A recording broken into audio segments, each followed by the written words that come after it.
Hello my friends, welcome to my channel.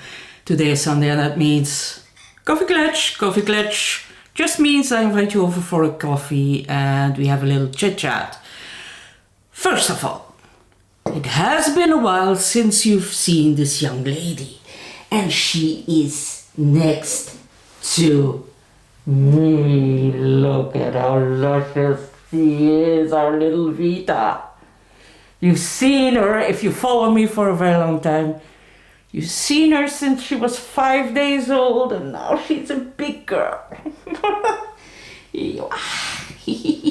She always, I have my dog at my feet and Vita next to me. That's always how it goes here in this household. When I'm working at my desk, Muffin at my feet, and this one, this monster, who is now biting my hand, is sitting next to me.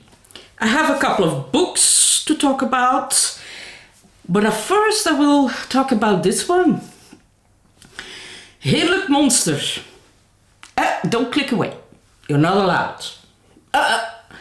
So a publisher asked me to make a book report because they are interested to translating it. And so this will be probably the second book that will come out in English by Fleur Pierets. So previous one, Julian, just had a raving review by Hannah's Books. And this is her next one. Very good, very good. She sent me her last personal copy. It was even a thank you note in her. So yeah, I'm really happy that I can do this for her. So I will be reading this sometime this month.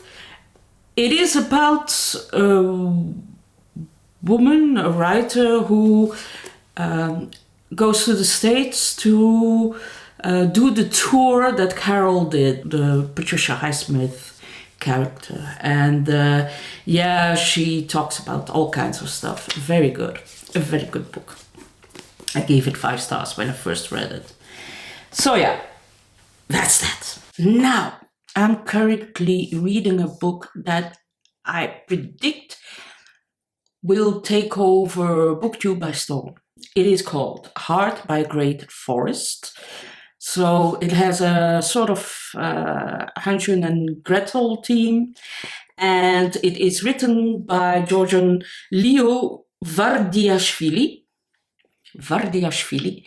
and it is brilliant. I'm only 1/3 in, but it's very, very engaging. It is historical fiction, but recent historical fiction. It is post-Soviet era in Georgia. And during the war, a family was torn apart. So dad left with his 2 sons to live in the UK, and mother stayed behind. Mother died, and now the boys are around 2021, something like that. And then father decides to go back to Georgia to see what happened to mother, and then the father disappears. And then Sandro, the oldest brother, goes to Tbilisi, which is the capital of Georgia, and he also disappears. So it all falls down onto Saba, who had written many, many notes to, many emails to the police, the local police in Tbilisi and such. But no, to no avail. And now he is in Tbilisi and there's a lot of chaos. There's a zoo that lost all its animals, and now there are rhinos in the city and zebras and all kinds of stuff. And so this is the setting where he is now. And he finds that Sandro left him clues. So that's the reference to Hansel and Gretel story. And that's how far I am. But it's really interesting. There's some really beautiful sentences in it. So yeah, it's really good so far. And I see that right now it has a 4.26 rating on Goodreads. And I'm kind of predicting this has just come out in end of January. And I kind of predict this will take over BookTube Pasta. Now, a book that you must read. It is The History of My Sexuality by Tobi Lakmaker. Tobi Lakmaker is a Dutch trans author, and this book came out before the transition. So we follow Sophie. Sophie is a young girl, and she explores her sexuality, but it's all very messy, and it's all very confusing. And Sophie doesn't really know how to fall in love and what having a relationship is really, and what's needed to be happy and to be content in life, and how do you keep up with family relations, and all sorts of messy stuff. It is written very frank, very funny. You sweep through that book, and I laughed out loud very often. So it's really good, really good. So I highly recommend it. I only read it in Dutch but 3 years ago, and it's called The History of My Sexuality by Tobi Lakmaker. Now, a book that I really, really enjoyed is The Moustache by Emmanuel Carrère. He is a French author. This is a classic of his. It is written in 86 or something like that. It is the story of a man who's married and he has friends.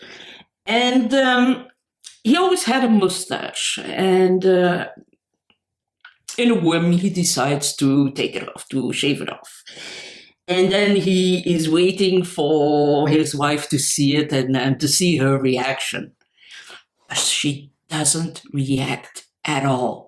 And it drives him nuts. And then that evening, they meet their best friends since ages, like people that they meet every weekend for 20 years or even more. And they don't react either. And he's so flabbergasted by that he kind of loses his mind. It is a very, very funny book, very intelligent, very clever, and it is absolutely a must read because it's about being seen and being valued. And it is a beautiful little book that gives you, it's a great in-between book, like a sort of palate cleanser when you've read something really depressing or something that shocked you or traumatized you in a way. Well, books can't really traumatize you, but people say books can. But anyway, this is a great palate cleanser. It is a beautiful book. I highly recommend. The Moustache, Emmanuel Carrère. Another book that I've read is, I read it yesterday, I finished it yesterday, is The Ballad of Black Tom by Victor LaValle. This is a horror novel, and at the beginning I said, what the heck am I reading here? So it's about Thomas Tester, and he's a bit of a swindler. So he is sharply dressed, but if you look really closely, you can see that his outfit is very worn, and he's in his early 20s, and he's a black man, and he always walks around with a guitar case on his back. And so he can present himself as a musician on his way to a gig. But actually, he's not very talented. His parents were very talented musicians, but he isn't. And then he meets a rich man called Richard Suydam or something like that. Robert Suydam.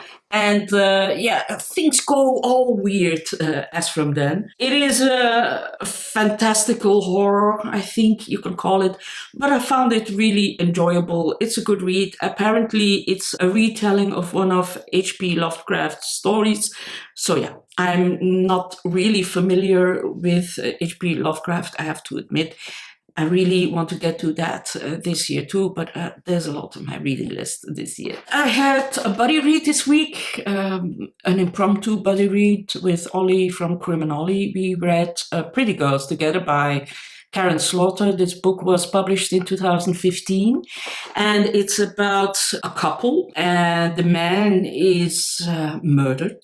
And when she comes home, she discovers that he has a hidden hard disk or hard drive. That's the word, hard drive. And she looks at one of the movies that's on that hard drive, and it's a snuff movie. And then, she thinks she recognizes the girl who has disappeared a couple of months before. And so she goes out on an investigation. She tries to alarm the cops, but the cops say, well, no, it's a deep fake, so don't worry. But it isn't. And it starts very well. I read the book in one evening, if I'm honest. It starts really well, but the second half became messy and unbelievable, and too many twists and turns that I said, oh my God, no. It was unbelievable. I couldn't... It was too messy, and Ollie had the same thought, so that wasn't... for me, it was only a 3-star book, and I wouldn't recommend it. It's also very gruesome, of course. That's typical Karen Slaughter. It's very detailed in the gore. And not a well-crafted book. No. And then the last book I DNF'd. I'm sorry. This is Ruth and Pen by Emily Pine, author of Notes to Self. Apparently, Notes to Self is beautiful. This one couldn't grasp me, and I've read it till midway somewhere, even further, And no, it didn't work for me. I really was not interested in the story of Ruth and neither in the story of Pen. So Pen is a young girl, 16, who cuts herself and stuff like that, and has a trauma to bullying and stuff like that. And Ruth is in the middle of a divorce, and they don't really know each other, but their paths mix anyway. So it wasn't for me. I didn't like it. I'm sorry. That's it. I really would like to know what you're reading this week, or what did you read? What are your plans for reading? And let me know in the comments. I would like to hear them. Thank you for your time, and I wish you a very good week. Bye-bye.